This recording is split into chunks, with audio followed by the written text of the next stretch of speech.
Hey everyone, I'm gonna do a little mic testing at the moment, and you guys just let me know if you can hear me, if it sounds better than before. Good evening. Hi, Sarah. Just checking sound right now, and then we will get started in just a couple of seconds, okay? You're gonna hear me. I'm gonna click off the mute button just to work with the microphone a little bit, okay? Hold, please.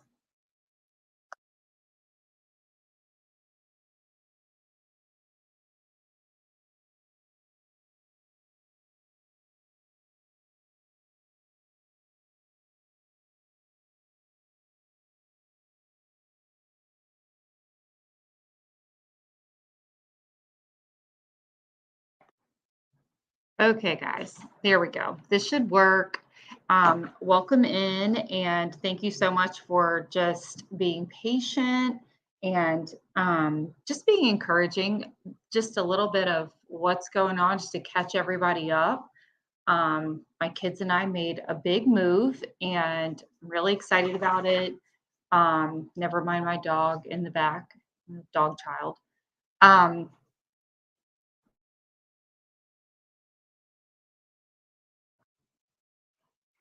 So we got moved, we're still getting settled, getting things unpacked, all the good stuff. And really just was looking forward to getting some new content out. And especially with Scott Peterson coming back into the courtroom again, I thought it was a really good opportunity to just kind of pull both of these cases, because it seems that no matter how many times those of us who have been deep into Watts for many years, and we know the differences. We know that they're not essentially the same as far as the cases go. It is, there are a lot of similarities. And so I know many of us can understand why people say, oh, the cases are similar, but we also know they're very, very different. So what I wanted to do is put together a series, and the way I'm hoping that this is going to go, the way I've planned it, is that I will release an episode. It'll be like a mini episode, no more than an hour. Typically, it'll be 20 to 30 minutes. And then within 24 to 48 hours, we'll do a live stream, and we'll go over that video, review it. If you have questions, if there's anything that you would like to talk more about, or if I go to mention something and maybe you would like to know if there's a deeper dive into that. I know looking up the requirements for NASCAR was pretty interesting whenever I was doing this video or making the video. So we can talk more about that when we get there. And I do have the press conference from Amber Fry that I would like for us to listen to on this live tonight as well. So will you guys give me a thumbs up in the chat if you can hear me clearly? I have a new microphone, so I'm just trying it out because I know my laptop was being a little sensitive last time. So if you guys just let me know. Trying to make sure I'm seeing everything. Okay. All right. I see some thumbs up. All right. So let's see where we can get started. All right. So I'm going to start the video, and you guys just I'll be watching in the comments. You guys let me know if there's something in particular you want to stop at and discuss. But I do have some highlights that I have saved that I definitely want to make sure that we touch on. And so let's get started. Let's watch this together.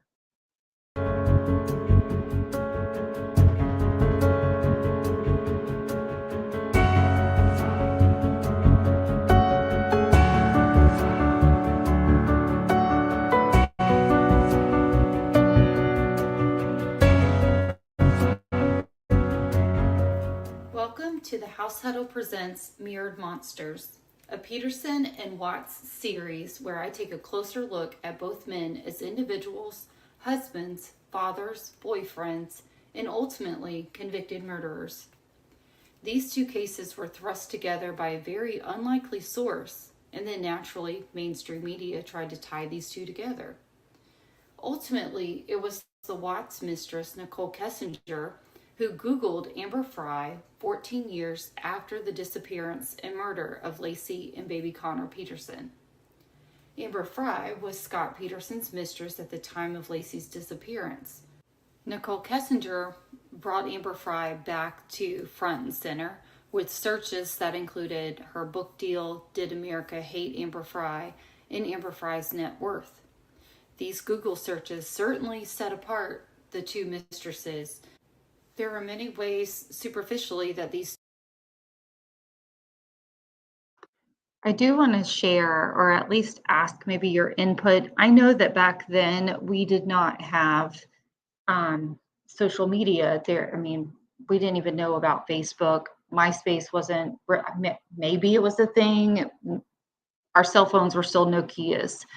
And so I just, I've read the books and I remember the case when it was happening, but like nothing really stands out to me that Amber Fry was Google searching or um, thinking, she wasn't even thinking about book deals, or she wasn't even thinking about the amount of money that she could have cashed out on. Because if you think about it, back then it was when paparazzi was big and they were staked out, the cameras were everywhere. And the National Enquirer, I think, were offering like 100,000 plus for photos. And she very easily could have made a lot of money that way. And instead, she didn't. She went straight to law enforcement, gave them a call, and, the rest is history. So I was just curious. I mean, I know many try to compare these two because there is a mistress involved, and, yes, they are beautiful couples, but did any of that ever stand out to some of you guys, like in the beginning when the case is being compared to each other, and it's like, hold up, one was willing and came forward and really was trying to help, and then the other one was really trying to just avoid like the plague if she could, yet she wanted the notoriety and the money. So we'll continue, but I just want you to think about that. Two cases are similar yet vastly different. I will take you through a series of episodes where we not only look at the men as murderers, but also the social and psychological complexities that make them both similar and yet so different. Let's start with who is Scott Peterson and Chris Watts. Scott Lee Peterson, born October 24th, 1972, to parents Jackie and Lee Peterson. He was born to a mother who later would face the adult children she once gave up for adoption. It is worth noting the subliminal message that children to her were able to be removed from your responsibility with seemingly little to no impact. While the books go further into detail on Jackie's decisions to put her older children up for adoption and ultimately keep Scott, it is worth noting, at least I believe, that it was her physician who made the suggestion to Jackie to make an attempt to raise this baby boy instead of yet again another adoption. Respectfully, adoption is a beautiful option when the choice is made to give the gift of a child to a couple who seeks to start a family but may have been experiencing difficulties to do it the natural way. Having been raised in a very blended family, including step siblings as well as adopted siblings, I have seen firsthand the impacts adoption can have, both positive and negatively, on children. I have to wonder what made Jackie feel so inept to care for her babies early on, and how did she cope with the conviction of the one she kept? I pray she's. So bear with me because I am trying to jump back and forth, just so you guys can hear me. But I do have a question, and I'd like to see it. If you guys don't mind, if you can drop a comment and let me know. But do you think that Scott grew up with a subconscious feeling that children were expendable in his own family? And what conversations do you think Scott could have potentially been subjected to, like when he was growing up and as a young adult? And I ask this question because I think about how many times you're, at a family member's birthday party, your kid or teenager, and you know how nosy kids can be, and you're overhearing conversations and things like that. And even like when he went into college, and I have boys of my own, so, and I have one getting ready for college. So I think about the conversations that even I've had with him, and it makes me wonder, did some of this come up? And we have to remember they are, um, I don't know a whole lot about the area. From what I've gathered, I mean, it's conservative, but it's also very liberal as well. So, I mean, there was just back in in the 70s or late 60s, early 70s, the mentality and social acceptance of these issues were a lot different than they are today. There's some of these subjects that are very open and easy to talk about now, and the you didn't really hear or see any of this back then. And I think this is going to play heavily in on the Peterson case, whereas the complete opposite is true in the Watts case. So, for example, you'll see where Lacey and Scott tend to have that narrative of let's build this wholesome family next door. She's like the Martha Stewart, puts it all together, hosting parties and entertaining guests. And Shanann and Chris are a different level of that. They're not so much private and reserved and things of that nature. Um, it's much more presented in such a way that, do I think that there was still stuff that was hidden? Absolutely. However, there was almost a plausible deniability concept with their family, as in, if we're putting it out there and everything's okay, then everything is okay, when in reality it wasn't. And in the Peterson household, it was more so, we don't talk about that, or we're going to we're going to turn a blind eye to the porn. We're going to turn a blind eye to the earlier affairs. And we're just not going to talk about it because we don't want to be shameful. And so that's just an area where I feel like these cases are similar, but they're also extremely different. They're very almost polar. You have, the Watts on social media, and you have the Peterson case before social media, and everything that entails. And that is a big deal when you start comparing the mistresses, which I will do much later on. Let me see about Melly Mel. Really like where you're going with this comparison and appreciate your work. I honestly think his parents and Chris Watts' parents both put their, I think it cut you off.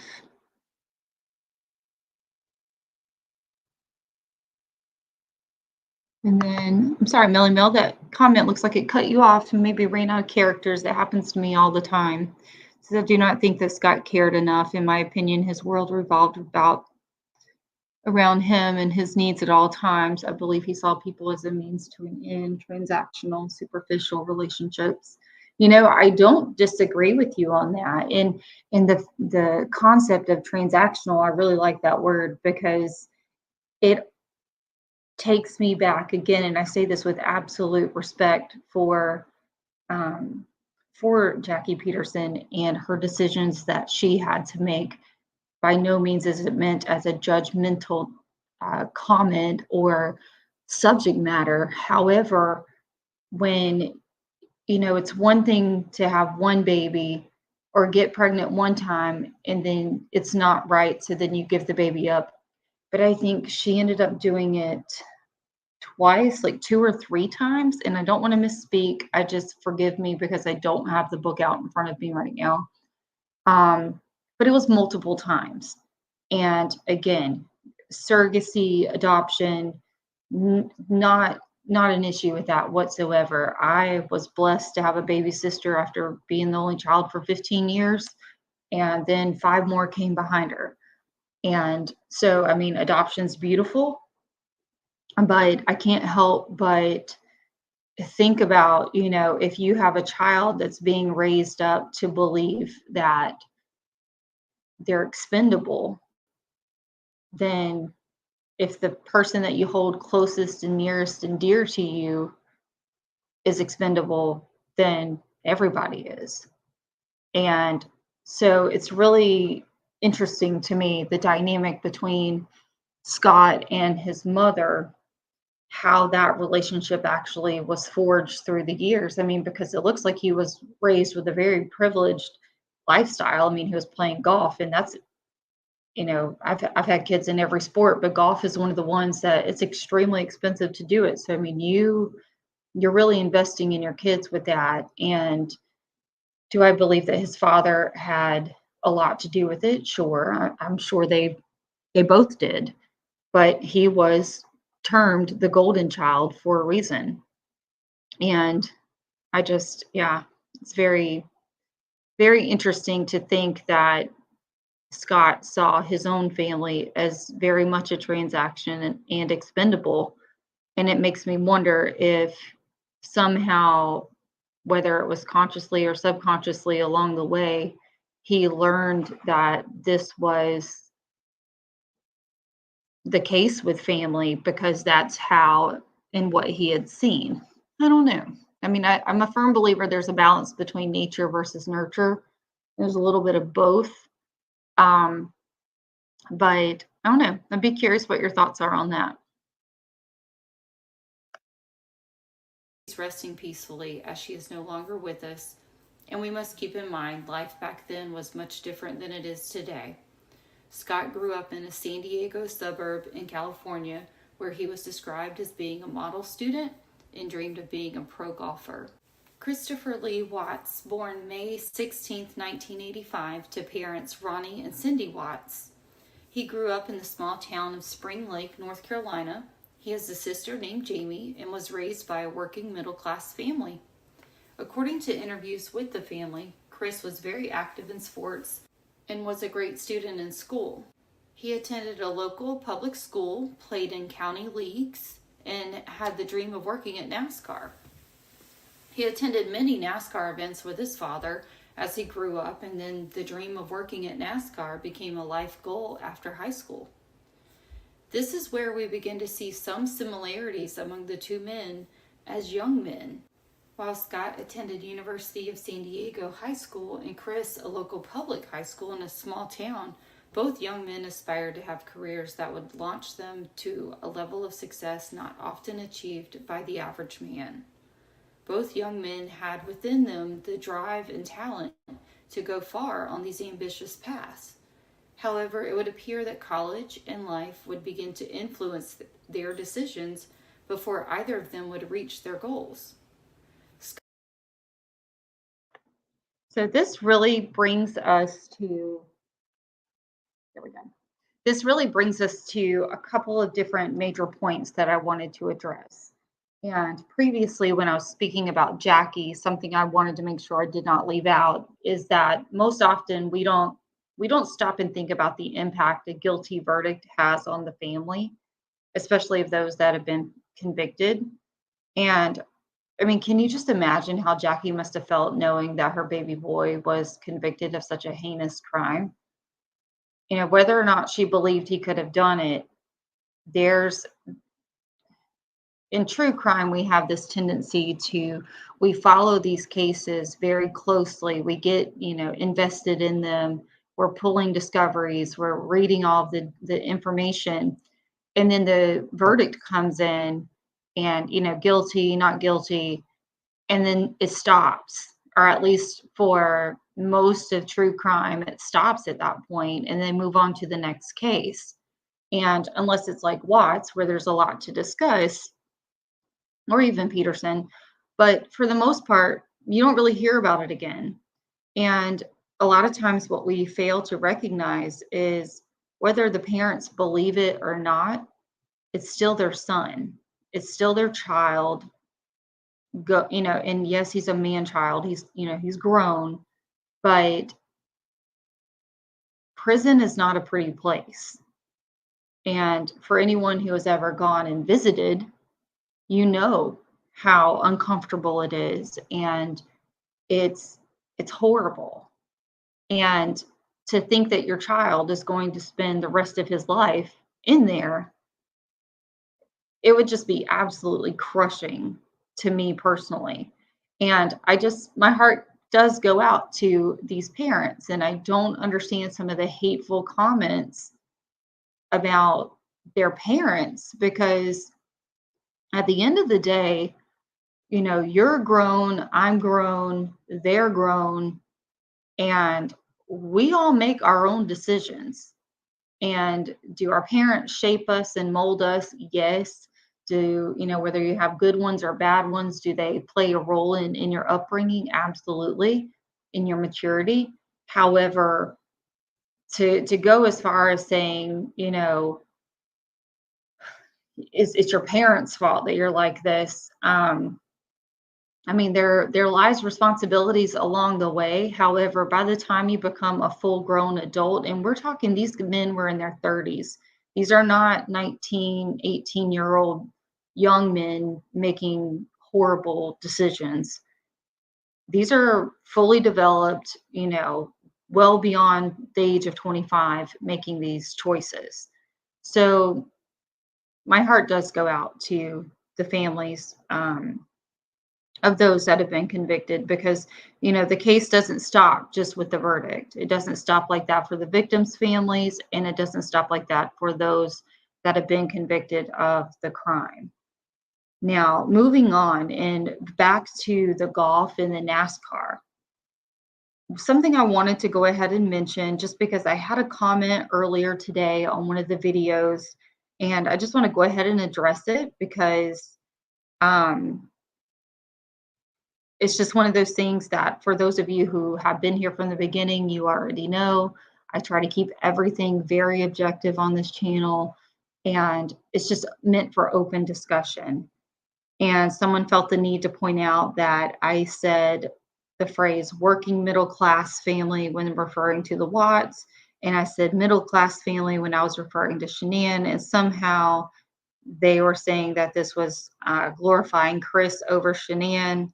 So I just want to say this for the newcomers, because again, those who have been here, I share my objective opinions pretty openly, and I don't mind answering questions, but we're not going to spend excessive amounts of time arguing back and forth about things like that. No one wants to hear all that.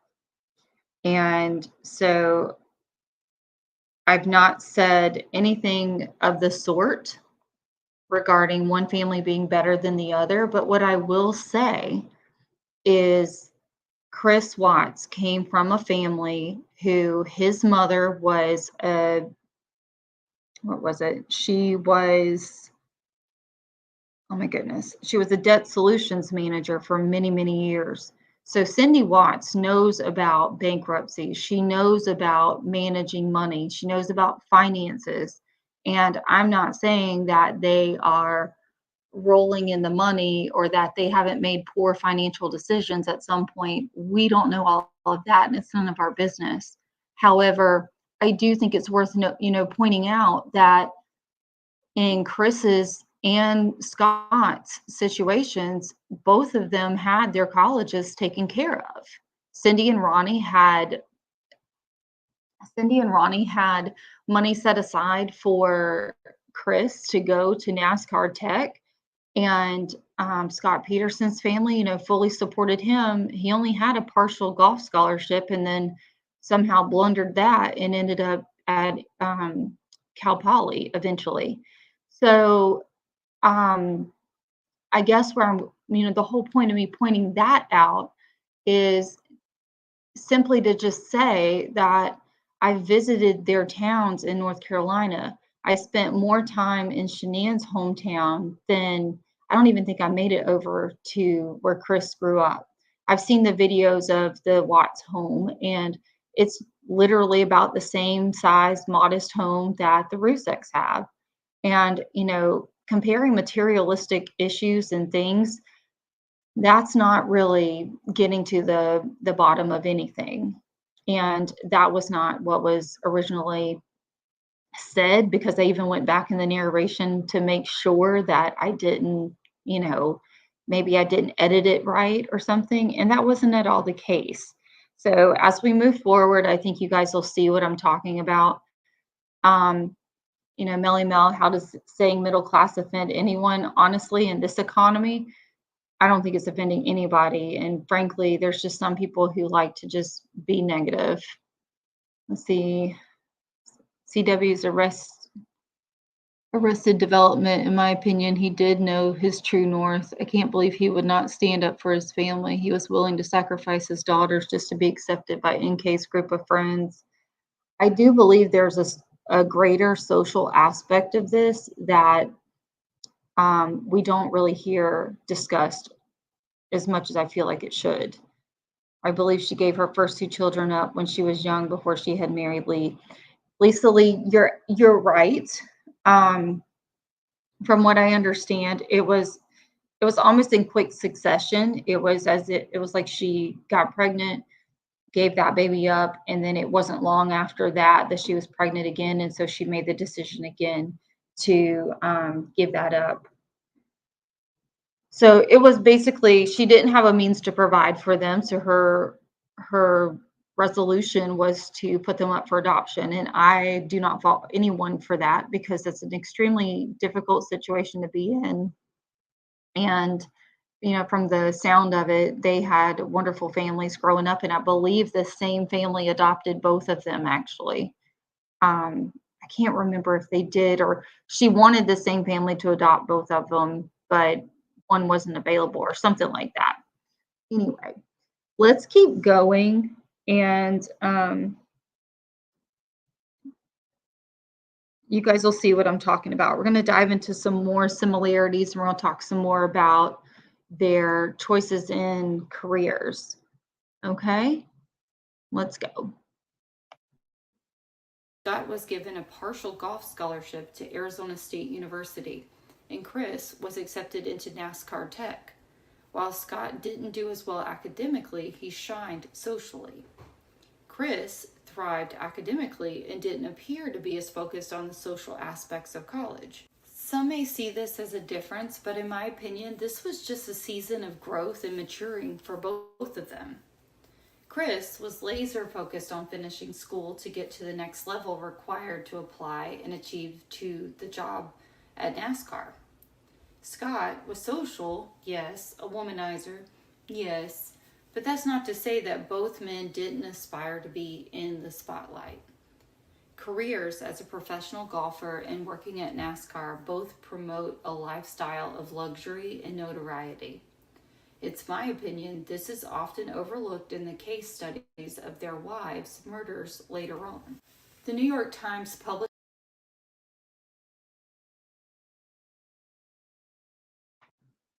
So something to talk about or think about with this. What are your thoughts on these two professions chosen by both men prior to meeting their wives? So this both of them had these dreams and these aspirations before they met Lacey and before they met Shanann. So if you take it at surface level, as in let's just think back to these two men by themselves, not connected to these two beautiful women, and you hear about their dreams. One is to go work for NASCAR, and the other one is wanting to go be a professional golfer. What are the two things that you see about that? One is an athlete, one is, I don't even want to say not an athlete because those, the pit crew guys, they have an intense job. And I don't know if you've ever watched like Formula One, or I think that's what it's called on Netflix. It's a pretty awesome show, but man, you get a full behind the scenes. It's not, that one's not NASCAR, that's Formula One, but I mean, essentially it's the same thing. You have, pit crew and really fast cars. And so we'll just kind of be curious what your thoughts are on their choices of profession before they ever met their wives, before they started settling, before they started changing what they wanted to suit someone else's agenda. What do you guys think? Do you guys think that Scott gave into the working businessman position in order to settle down as a married man? And do you think that Chris walked away from his NASCAR dream in order to show Shanann that he was worthy? And this isn't saying that the women caused anything. It's let's be genuinely honest because, yes, there has to be a certain level of compromise. However, how many times do you, let's just put a friend out there. How many times do you have a friend who starts dating and suddenly everything that the guy or the girl likes to do, now they like to go and do it? It's like you hate fishing, but now they love it. And they really would never go fishing a day in their life, but because the person that they're dating loves it, now they love it. Kind of the same thing when I think about their career choices. It was Scott had this dream of being a professional golfer, his own choices with life and college and sports really I took him away from it, and ultimately he realized that in order to make some money to support that hobby essentially, he was going to have to get a job. And then after college the natural thing is to get married, and whether you decide to start a family or not, that's the succession of it. And we'll talk a little bit more about this too, but it's basically, I mean, the men really didn't have a lot of time between the time that they finished their degrees or their certificates to really digging into their career that they were passionate about. So, let's see, I think the Scott Peterson just thought it was time to get married, just like most of his peers were doing. And that's what, yeah, Anna, this is really something, this how I feel as well with Scott. I feel like it was Pierce. It was that outward, I don't even want to say perf- I don't want to use the word performance because I feel like that's more Chris Watts, but it's more of that overt, if you will, approach to what that more conservative lifestyle is supposed to look like. What makes you successful back in late 90s, early 2000s. It was, you had a college degree, you were a businessman, you ran your own business, you were successful, you were married. That's what made you successful. But then when we look at Chris Watts and why would he have stepped away from NASCAR, I really think it comes out a little bit later on when we're talking about, when Shanann mentions to her mom that she met a new guy and that she really likes him. And we hear Sandra say in an interview where she says, Mom, he's a mechanic. And when you listen to that interview, and I want to say it was Dr. Phil, I know they've only done a handful of them, so I'm pretty sure it was Dr. Phil. But she said, Sandra told her, as long as he makes you happy and he's good to you, like they were fine with it. But I think the part that we overlook and we gloss over is like we gloss over the concept and the fact that it's a mechanic, depending on how you look at it, depending on how you were raised, your perspective of that career is not going to look the same as, say, her ex, who was a lawyer, who eventually went on to be a lawyer.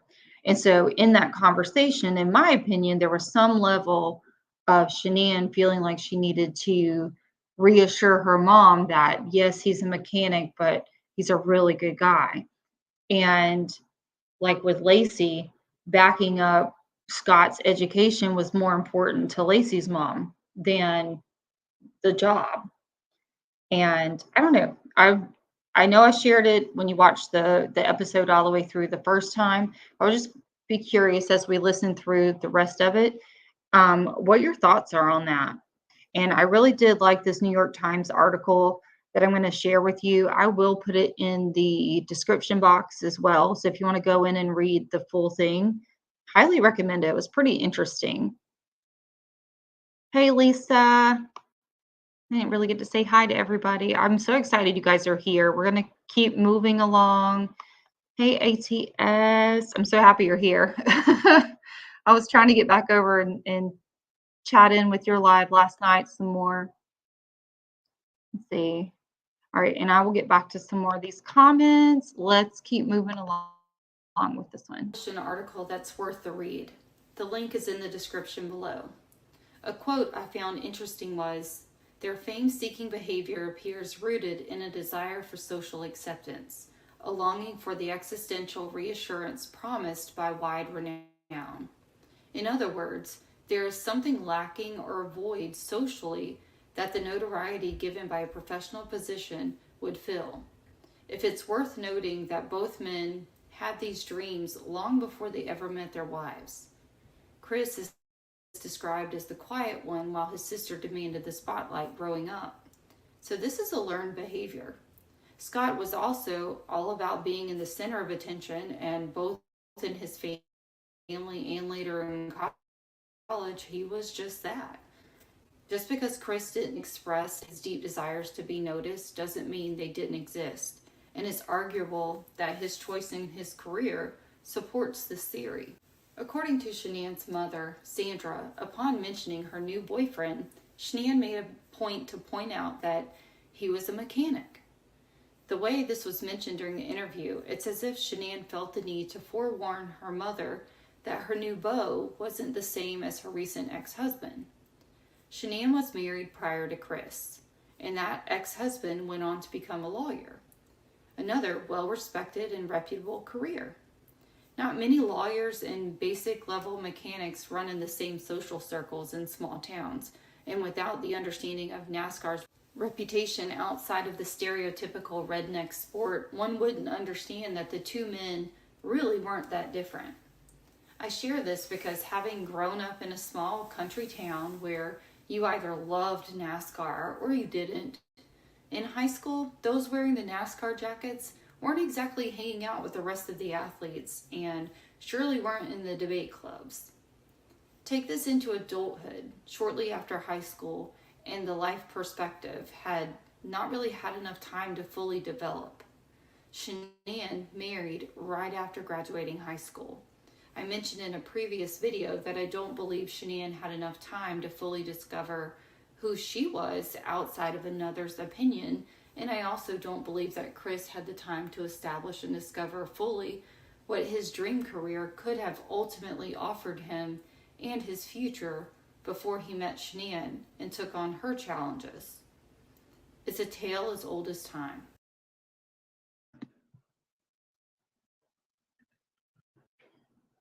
I'm trying to make sure that you guys are able to hear the sound of the video. So just kind of going back to the whole concept of Chris, it wasn't until I was putting together the video that it really started standing out to me. But when we think about Scott, and I saw another comment up a little bit further back, this one says, your best friend went to high school with Lacey. Understanding is that Scott was always kind of an a-hole to her, always cheated on her, and it was an ultimatum that brought them down the aisle. And I can't really speak on all of that, but I can't disagree with that either. Because I think we see a lot of that.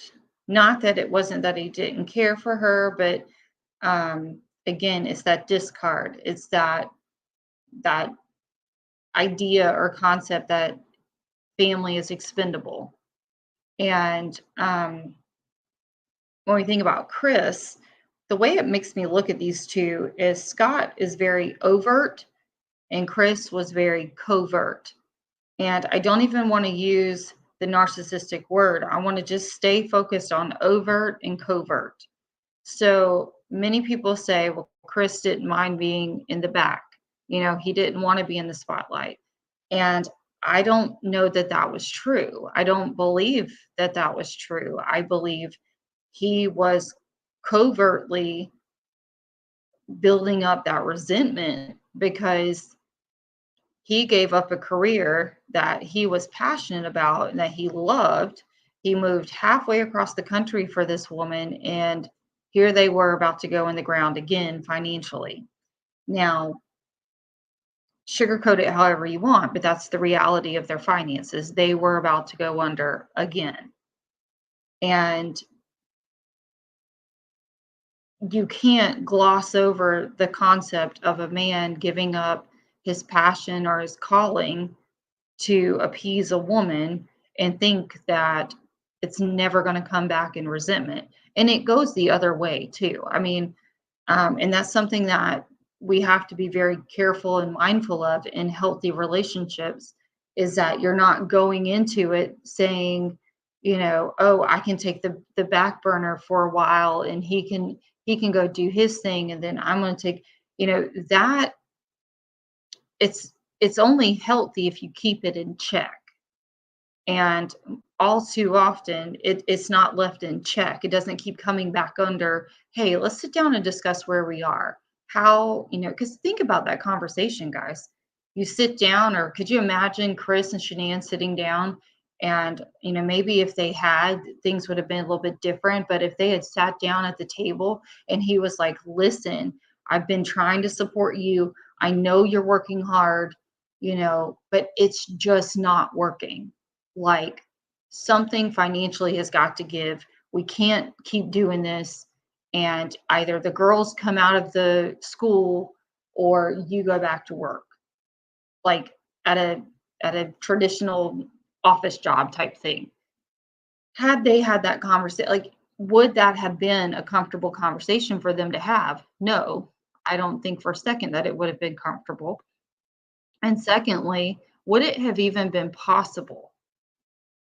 And a lot of what we talk about, or I try to share with you guys on this channel, is so that you see it through the lens of, many of you are in relationships, many of you are married, or maybe you're in a season of healing, and it's important to look and reflect and come inward with these things so that you can be the best version of yourself, whether that's for yourself to make better choices and decisions in the future, or, for you to be the best mom and the best wife or the best father and husband, even a friend, because a good friend is able to sit you down and say, hey, I know what you're trying to do, but I'm not seeing where it's benefiting you. And you have to be able to have those conversations. So, all of that to say, putting your needs and wants and desires or someone else's so far ahead of yours that you keep choking it down and keep telling yourself, I'm going to be okay. It's fine. It's only temporary. It's fine.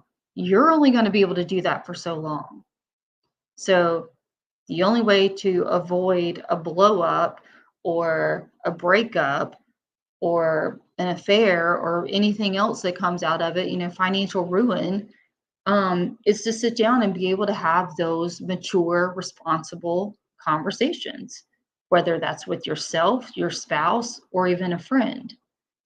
Um, and with Scott, I think it was very overt. With Scott, it very much was, let me have, my wife's going to drive the Land Rover, and I'm going to have a truck, and we live in a nice house, and we live in I mean, it wasn't really like the greatest of areas, but it was a cute little neighborhood. And excuse me. But it was like, I have my own office, but it was like a warehouse shed.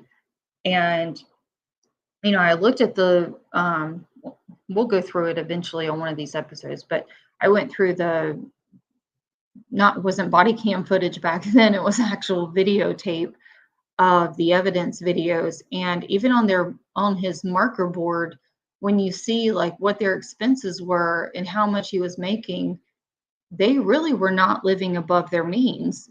And it really comes back to, again, Scott wanting to have his cake and eat it too. He could easily discard Lacey as long as he could fill that slot with the next person.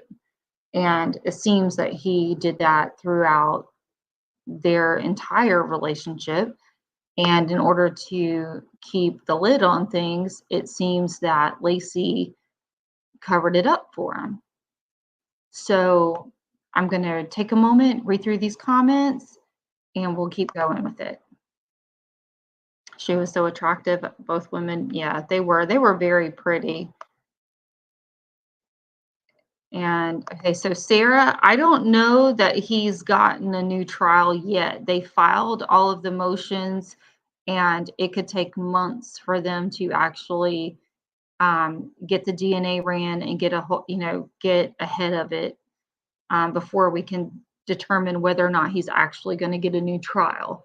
It's possible, but honestly, if this DNA comes back and it's negative and it's not Lacey's, I really think it's game over for him at that point. Like for real, game over. Yeah, a lot of times the NASCAR thing is just kind of glossed over when it comes to Chris.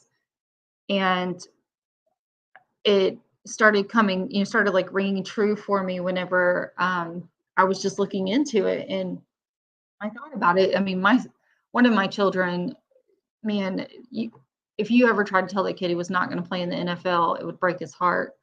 And, who knows? Maybe he will go on and go do it. And I'm definitely not going to squash those dreams. But, I think wanting to be the pro golfer, it's a similar aspiration, like you're going to go as far as you can go. I know that getting a golf scholarship to college, you have to be pretty decent, pretty good about, competitively. And so, I mean, he definitely had to have a gift and a talent for it. But, eventually, in order to be quote unquote successful as what was deemed successful socially back then, he, I think, made a turn more towards businessmen, and Scott tucked away the golf. Let's see, ATS. I'm so happy you're here. There were so many things that he resented her for, starting with why his fam didn't go to their wedding. Yes. Yes. And I think their choice not to go to the wedding, I really believe that was bittersweet for them. Um, and I also think, and this is just my opinion, I've never really shared and spoken out about it, but my opinion on this is this was yet another way to nurture and coddle Jamie's feelings ahead of Chris and his new wife's feelings. It was, for whatever reason, they almost felt like they had to team up instead of opening up and trying to be there. And there's no doubt that the Watts regret that on some level.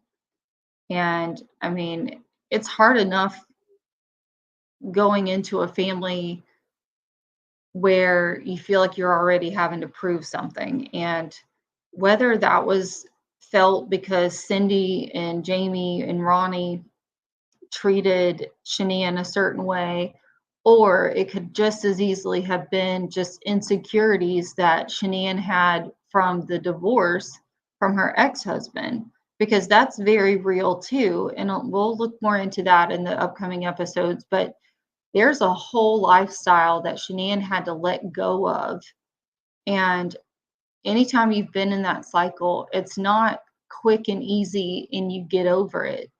And I do think Shania took a little bit of time to try to rediscover who she was, but at the same time, I don't think she ever had a chance. I don't think any of them had enough time to really figure out who they were on their own outside of the opinions of others.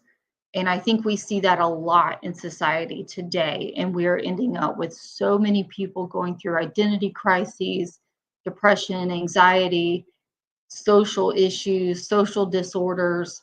I mean, it's skyrocketing. And I really think it has a lot to do with, we've been on social media and, it's like constantly thinking about what someone else is going to think over what the reality is. So just kind of my 2 cents on that. I do think the Watts regret not being at the wedding. I feel like Cindy has talked about it enough. And, again, it's not to say, it's not to point fingers and say, oh, they shoulda, coulda, woulda done something different. It's look at that scenario, and before your son or daughter says, hey, mom, dad, this is who I'm going to spend the rest of my life with, you check yourself and check your emotions before you sit down and have that conversation with that future daughter or son-in-law, because that relationship you build is going to be so strong, so important for the future and grandkids, and helping make sure they are successful in their marriages. um See, Chris Watts made 3 times more money at his dream job and was on track to make it. He really was. He really, really was. And that's the NASCAR information I'm fixing to play you, and you'll get to see a little bit more of, and we'll talk some more on it. But it's true. And it takes me back to that conversation that Shanine has with her mom, where she says, Mom, he's a mechanic, almost like testing the waters to see if this is going to be something that's accepted by her family. And I think even for Shanann, I think she still didn't quite have a grasp on the process and the steps of where Chris was headed. You have to keep in mind, Shanann was very like sales driven, oriented. That was her mindset. And she, was like, okay, this is where I'm going. This is what I'm doing.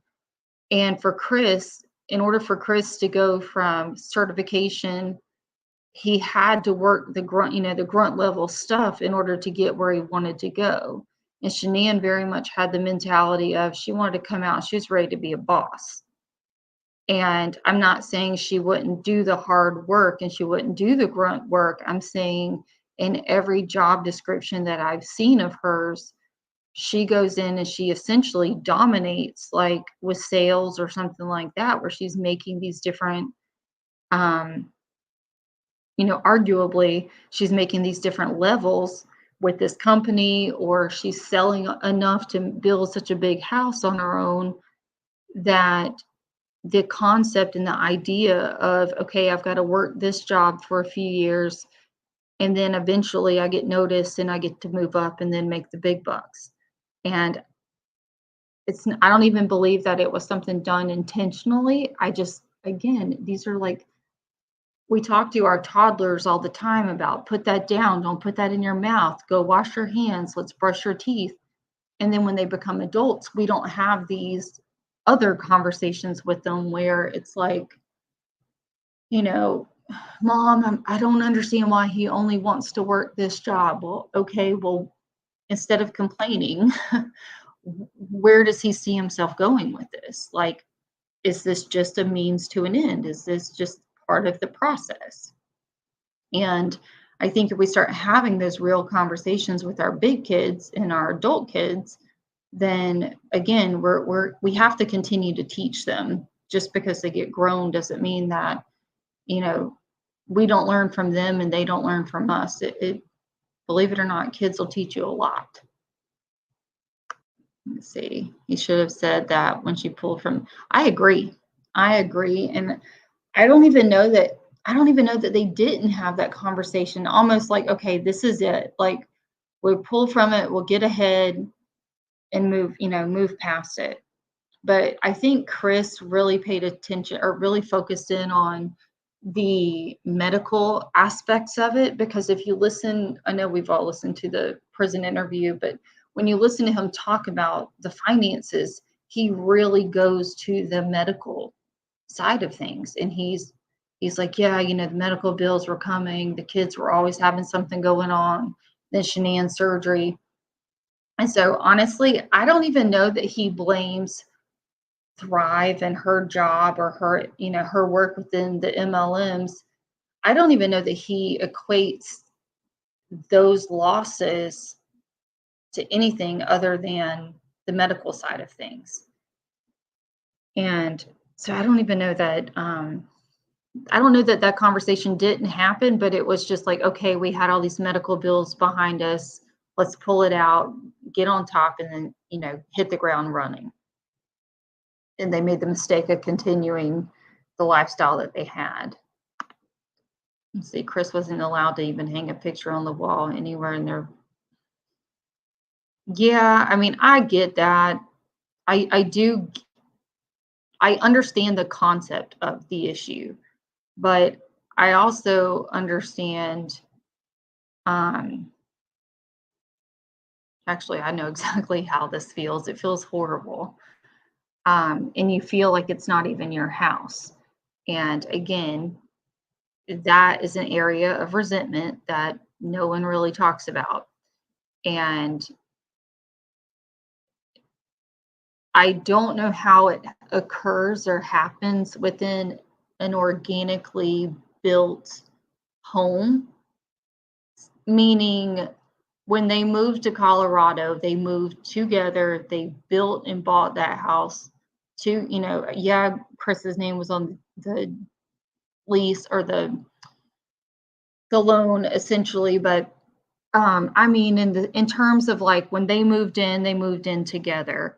It was theirs together. So how the dominance within the house really is, kind of took over. I don't I don't necessarily know where that breakdown comes into play because it appears that he really just didn't care about decorating and stuff. I mean, he liked to know that he could go out and tinker in his garage, which we've talked about on another live before, where I did find it interesting that like he didn't even have a tinker car. And most mechanics like to have a vehicle in the garage of some sort where they can go out and just tinker around on it. And, I don't know. It's very interesting. I mean, I I had a situation with my ex where it was very uncomfortable. It was like I was moving in. We had gotten engaged. I was moving in. The wedding was like a week away or a couple days. I don't even know. But I was like cooking dinner and like washing dishes afterwards. And my best friend was there that night. And I went to put away the rolling pin in the drawer. And my ex had been like, "Oh, it's your kitchen," because the kitchen's like my spot. And he's like, "Do it however you want, blah, blah, blah." I was like, "Okay." And so I'm in the kitchen and I'm, if something wasn't where I wanted it, I was moving it around. And I kid you not, she was sitting or standing right in front of me. And I moved the rolling pin horizontally instead of vertically. And my ex walked over behind me, reached around, grabbed the rolling pin, and turned it back the other way. And when that happened, now this should have been my first indicator, like not to get married. But when that happened, I just remember I like had the most uneasy feeling over me. And I shut the door or the drawer and I looked up and my best friend was just like, "Girl, no ma'am." Like, oh my gosh. And she just shook her head. And we still talk about that moment because it was literally one of those moments where it was like, I was really trying to, as part of a marriage, you tried, that's your home just as much as it is the other person's. And when you try to move something or change something and they're hovering over you just to turn it back how they want it, it does take away. Um, it takes away from your place. And so I can understand the concept of like him saying, couldn't even hang a picture on the wall. But I do believe that these were NK's words and not Chris's verbatim. I could be wrong on that. ATS, if you know, let me know. But I believe NK is the one that mentioned him not being able to hang a picture on the wall. And still, I like for me in my situation, it was different because the kids and I, we moved into like the house that he had prior to the marriage, um, just because it could house everybody.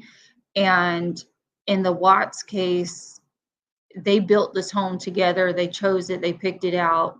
You know, they were going to the stores and decorating. So I don't think Chris didn't have a say in anything, but it's definitely an interesting concept. Let's see. Should have been discussed. Absolutely. Financially, you have to be able to survive and pay the bills. I don't disagree with you on that. Lord knows I think everybody at this point is anywhere from 1 to 3 paychecks away from completely going under. I mean, it just depends on where you're living and how far ahead of the curve you were before the economy decided to go absolutely crazy. I see Melly Mel. What I don't understand is why Chris never stood up for himself but could jump to murdering a family. I don't get it.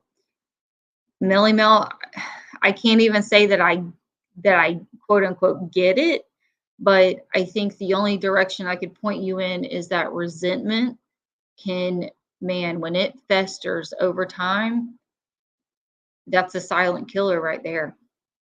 I mean, resentment takes root in your relationship or in your marriage, and it's destroyed before you know it.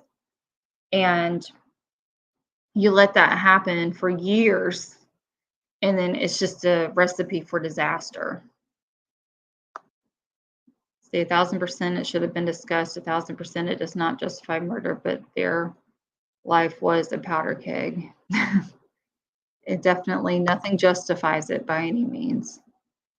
Was there life insurance on Lacey? I do believe they had life insurance on each other, and I want to say they had increased it because of baby Connor.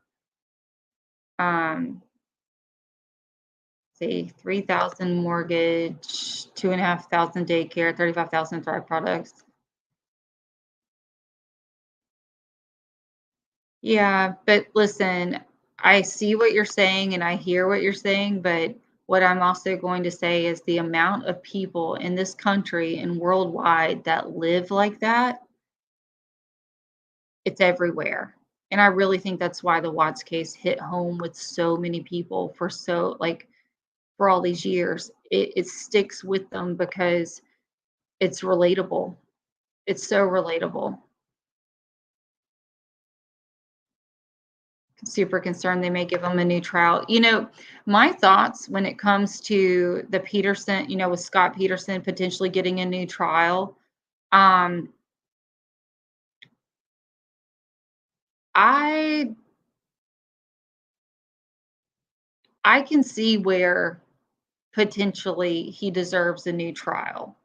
Now, it would be horrible for her family to have to go through all of that again.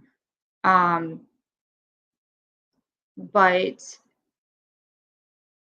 I don't know. I'm up in the air on that one. I mean, if they do a new trial and he's guilty again, then he's done. If the DNA comes back and it's not Lacey, he's done. I don't.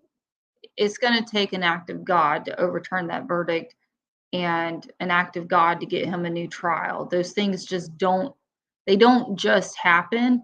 And I actually am getting ready to share with you guys, hopefully, if it's not by the next episode in the series, it'll be the following one. But I have a really good appellate lawyer interview that explains a lot about the appellate process. And when you realize just how unlikely it is for someone to actually win an appeal, to know that they won an appeal, I think it'll be more eye-opening that way as opposed to just hearing the words that they have an appeal and the conviction was overturned or they're getting a new trial. So I think when you understand that full concept, it'll make so much more sense. And Sarah says that's why so many people think you couldn't have done it alone. Yeah, Sarah, I've said the same thing. Actually, it's fixing to come up in this video. So let's keep going. We're almost there with this. The small town girl from a lower middle class working family can't wait to get out and make it on her own. All she knows is she's going to do big things with her life. She meets and falls in love right after high school and marries quickly. The relationship merges the two lives, and the underdeveloped one typically takes the back burner. Her dreams are on hold as his come to fruition. Meanwhile, a whole new expectation for how life is expected to look is created. She molds herself in their life to suit what he needs and wants. It takes some time for her to realize she no longer recognizes her own dreams or self-reflection. The marriage ends, yet some of the lifestyle follows her. She then meets the man she will later marry, and now that she is determined to make herself worthy of more respect than the ex, her desires and opinions ring loud in the relationship, quieting that of her partner. In this case, Chris and Shanann meet. He already thinks she's out of his league from the date one. Her opinion of him makes its mark, and it's not long before the quote-unquote mechanic isn't seen as glamorous as a lawyer or businessman. It often couldn't be further from the truth. However, the stigma between university versus tech or trade school is real in our country. Chris is ultimately in the position Shanann was in with her first husband. So is it any surprise that his ambitions were backburnered? They eventually move out to Colorado. He works as a mechanic only long enough until he can start within the oil industry, which in Weld County was the respected industry to be in outside of healthcare. Unfortunately for this family, Kessinger enters the picture via Chris's work at Anadarko, and the couple is never able to make it back home to North Carolina for that fresh start. Scott and Lacey Peterson began dating, and while still in college, his job didn't matter as much as his education did to Lacey's mother, Sharon. We see a similar situation occur as mentioned in the Watts case. Lacey then had to sell her mother on Scott's plans to complete his time at the junior college before ultimately transferring and completing his degree at Cal Polytech. Sharon knew and understood how important it was to get an education in order to be successful as a professional, and wanted the best for her daughter. Again, like the Watts, Lacey and Scott married August 9th, 1997. Scott graduated college in 1998. By 2002, Lacey discovered she was expecting their first baby. Within 4 years of graduating college, they had dated seriously during college and even got married. Scott worked for his family, ultimately sold that business, opened one with his wife, then made the decision to close it and began selling fertilizer, which was his career at the time of her death. Keep in mind, this is the same man who told others rather openly he didn't want children. A source I've recently interviewed close to the case has said that even Lacey knew he didn't really want to have children, and was accepting of this because given an infection she acquired early in high school, she was of the belief that she wouldn't be able to have children. And at the time, she didn't believe she could, so no children, not having children wasn't a problem. Until it was. This source has stated that her friends began to have babies and it naturally became a focal point for Lacey. We hear, even in the video of Scott and Lacey holding her new nephew, that Scott says, "This isn't very fun."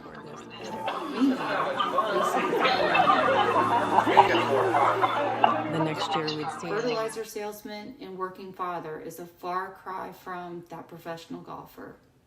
The idea that when a child turns 18, they miraculously know all the things and can fully function as an independent adult isn't exactly backed by biology and science.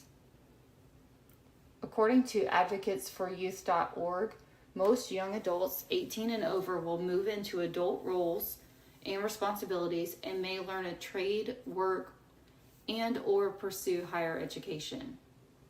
Fully understand abstract concepts and be aware of consequences and personal limitations.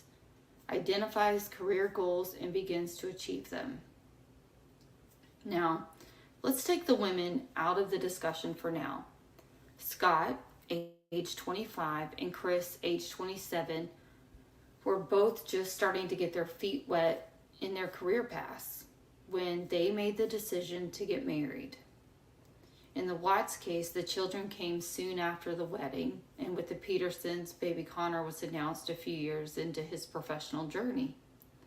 But when we look at Scott's changes in employment, including the selling of the family business, it's evident that Scott had not yet settled into what his professional career was going to end up being. That was fulfilling and challenging to him. Rather, he was working a job that was required in order to purchase the house he and Lacey had selected. Golf didn't enter the picture again until this job allowed the means for Lacey to purchase a membership for him during the pregnancy, to which Lacey even expressed that she would see even less of him because he would prefer to be at the golf course than at home. Chris Watts began his professional career working his way up through the ranks. One must build their portfolio before applying to a position at NASCAR. Chris came highly recommended by his peers.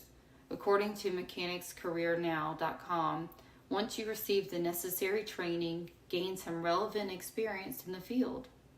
This may mean taking a job as an auto mechanic with a local repair shop or dealership.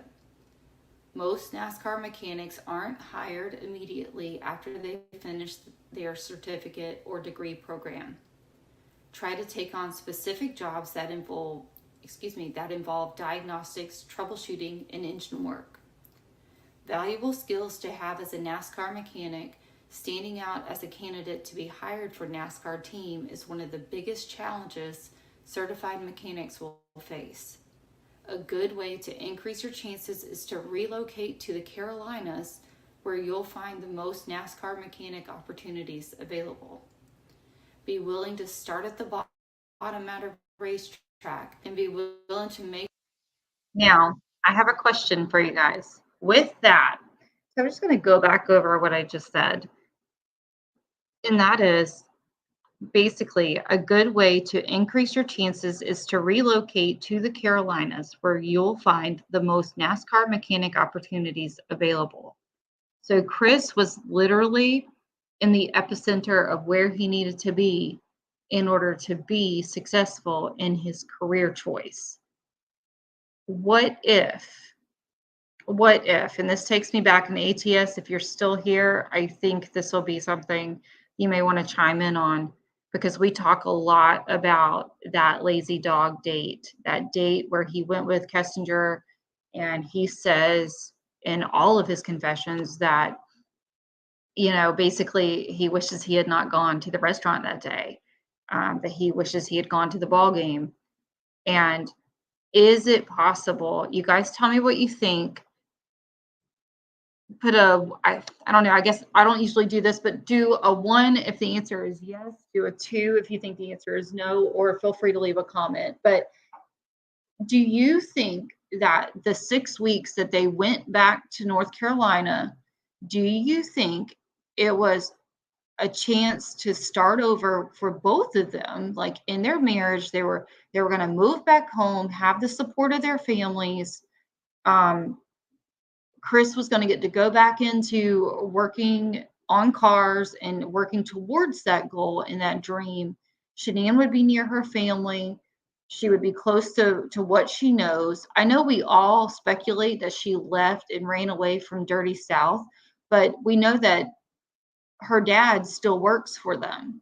So was it possible that they could have moved back to North Carolina? She could have gotten her old job back. Chris could have gone back to work, building up towards NASCAR. They had this whole plan in place, and then all hell broke loose when Nutgate happened. And again, I've shared my opinion with you guys several times about Nutgate.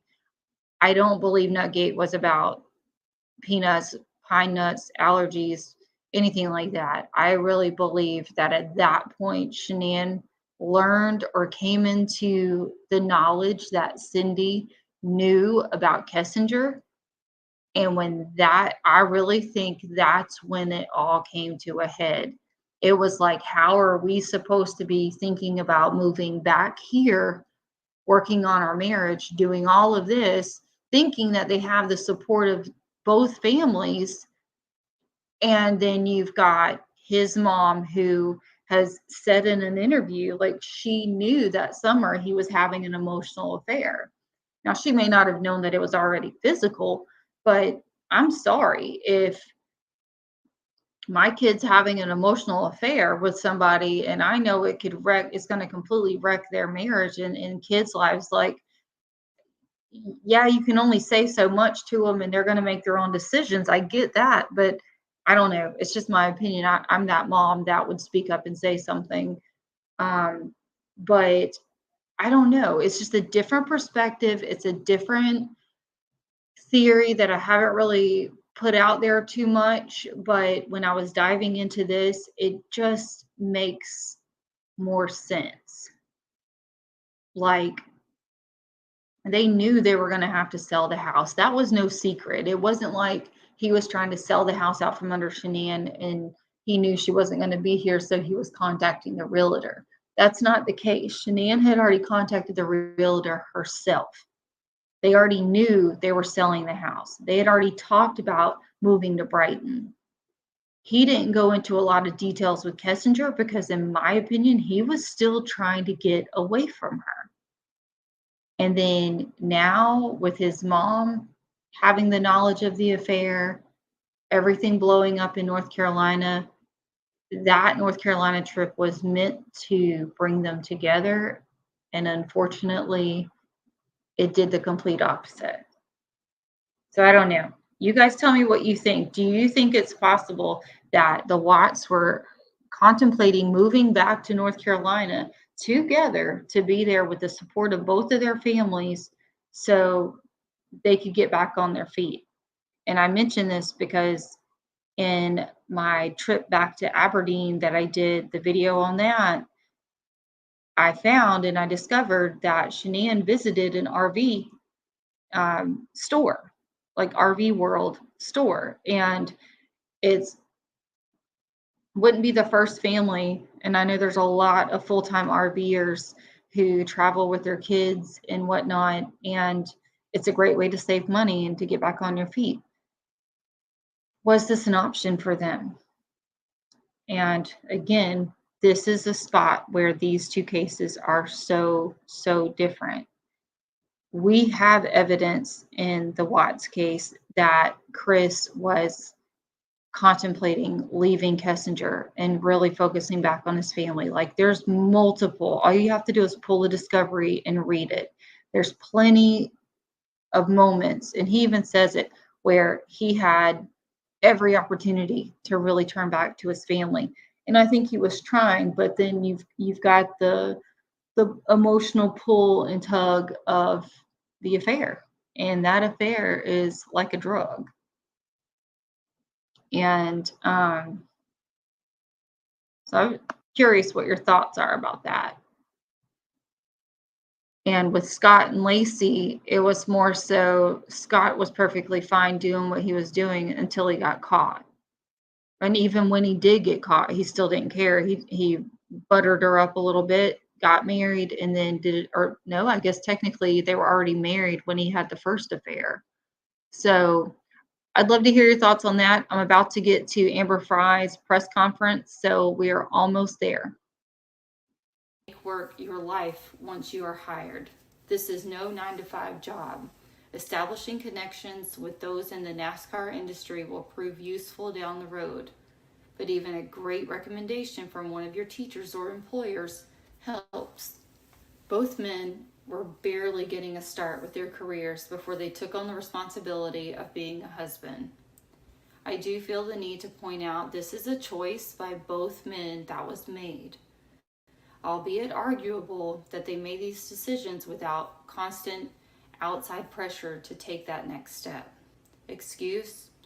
No, not at all. Rather, it's a topic, in my opinion, worth discussing. Will you always be happy at your job, career? Most likely not.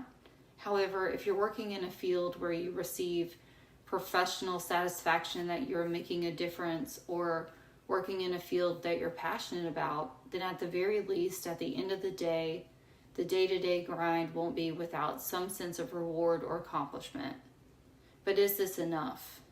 For some, yes. It truly depends on what your calling is and how that role plays into your life choices. I leave you with this. Think to yourself for just a minute. Are you truly satisfied with your current work situation? Is the career you're passionate about, or is it a job you settled into in order to provide for your family or current lifestyle? Did you marry before you had a solid grasp on what you wanted to do professionally? How has this changed over time? Please keep your comments respectful and remain mindful that you nor I know. All right, guys, so we're getting ready I'm going to move on over into Amber Fry's press conference, and then I have Kessinger to follow up, and we'll get ready to wrap this one up tonight. One thing I do want to ask, since I have quite a bit of you in here tonight, I'm really excited, is would you like the next topic to continue this mirrored, I'm going to call them the mirrored monsters part, because I have many notes on comparisons and deeper dives into the two guys like Scott and Chris? Or do you want me to go back and forth? So I'll do Scott and Chris, but then I'm also going to do Amber and Kessinger. So I'm going to have the mirrored monsters and the mirrored mistresses. And those are two that are definitely coming.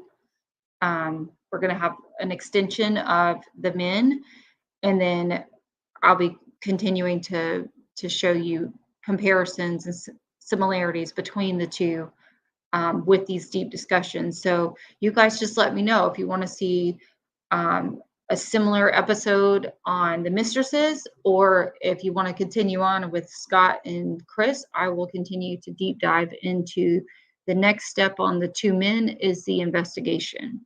So with that, I'm going to click over so we can listen. And out of contact and this her safety and privacy, she is prepared to give a statement, and she will not accept any questions. Ms. Amber Fry.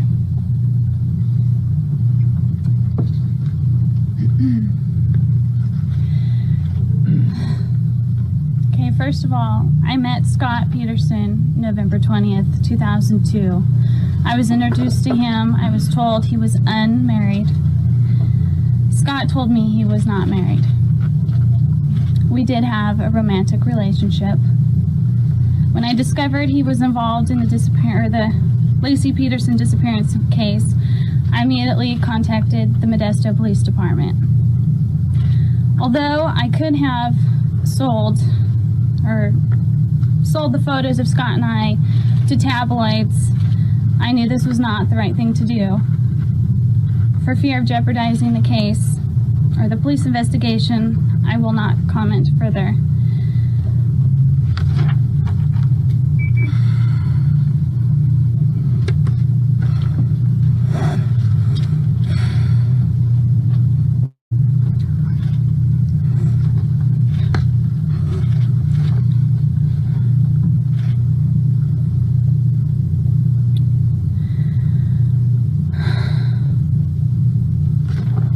I am very sorry for Lacey's family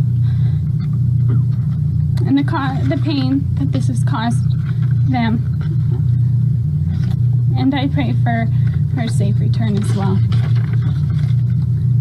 I would appreciate to my friends and acquaintances to refrain from talking about me to the media for profit or recognition. I am a single mother of a 23-month-old child, and I ask to respect my privacy. Thank you.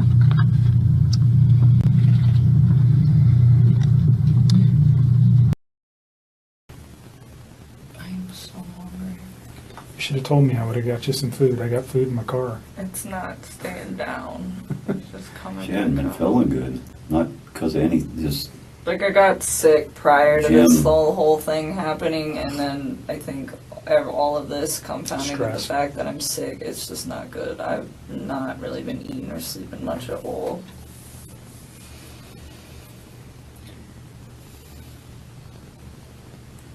yeah. I'm with you. We definitely need to accelerate the case because the more it takes, the less sure that they are of situations. But on the other end, I think if you do just that only, You tell me what you're willing to provide to me, and we'll is write that it good on. enough? I just want, like, our text conversation, and then, I guess, our phone call records.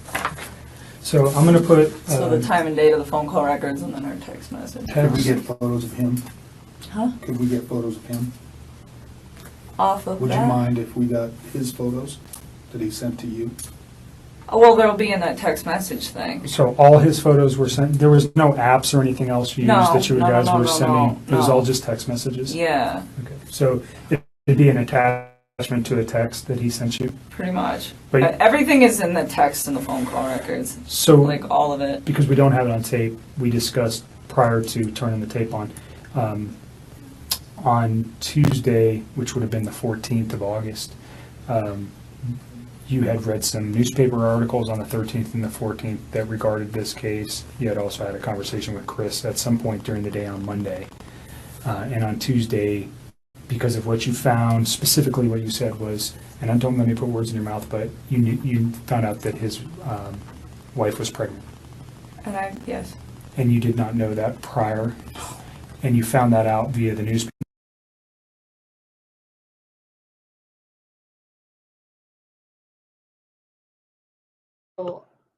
So I didn't even keep a long video of Kessinger because that's an entirely, oh my gosh, that's a video on its own. But I do think it's important to see the two of them side by side and comparing the first interview. This was clearly not her first interview, but comparing the interviews together, the fact that Amber Fry went out and did one as a press conference and openly had a statement prepared, put it out there. She wasn't hiding behind a newspaper. She wasn't hiding behind a keyboard. She wasn't hiding behind, an app on a phone or anything like that. It was raw, and you could tell that her heart was broken for Lacey's parents, and for her family. You can tell that her heart was broken for Lacey, and she was in disbelief that, you can tell the difference between someone who genuinely did not know that someone was married and someone who knew, but maybe was still actively trying to justify it in her mind that what she had done or was doing was not wrong. And that's an area where I will be diving into the more we go into this series. And I'm looking forward to it. I really, really appreciate you guys hanging out with me. I can't believe it's been almost an hour and a half. And I'm really, really looking forward to more of these types of videos and lives. I don't know I like releasing the videos because not everybody likes to tune into the lives, but I definitely enjoy being able to watch it back with you guys and, adding in thoughts or ideas, and then of course seeing your comments and interacting with you. So I definitely look forward to the next one. You guys, what are your thoughts? Would you want to see the two mistresses lined up together, or do we want more of Chris and Scott and the investigation side of things? Because I'll leave you with this. There's two things that stood out when I was doing some research on these two cases, and that is both men backed their trucks in, And both men were told by law enforcement to stay home and no longer to go out searching. So I didn't know if you guys knew those two things. I've listened to just about every podcast and every news report when it comes to the Peterson and Watts. And it finally, that just jumped out at me the last time. So have many more of those similarities that come up. And it's really, I think it's all going to pull into the end game being the mistresses. So let's see, I'm looking, I see no on the mistresses, both are good ideas. Let's see, Amber sidestepped a bullet, but see, he could have, you know, I don't know that he was headed there to do that. I know there was speculation about that. But I do think he would have discarded her just as quickly. And yeah, I mean, I think he was losing. He knew he was getting backed into a corner for sure. You know, it's totally unrelated to the seriousness of the case, but isn't it crazy to think that we used to print 4 pages out on MapQuest and that's how we would navigate directions while we were driving a car? It's just crazy. Possibly, but honestly, I don't even know that that would have been his thing. I think he would have dipped out to Mexico and he would have been on to the next one.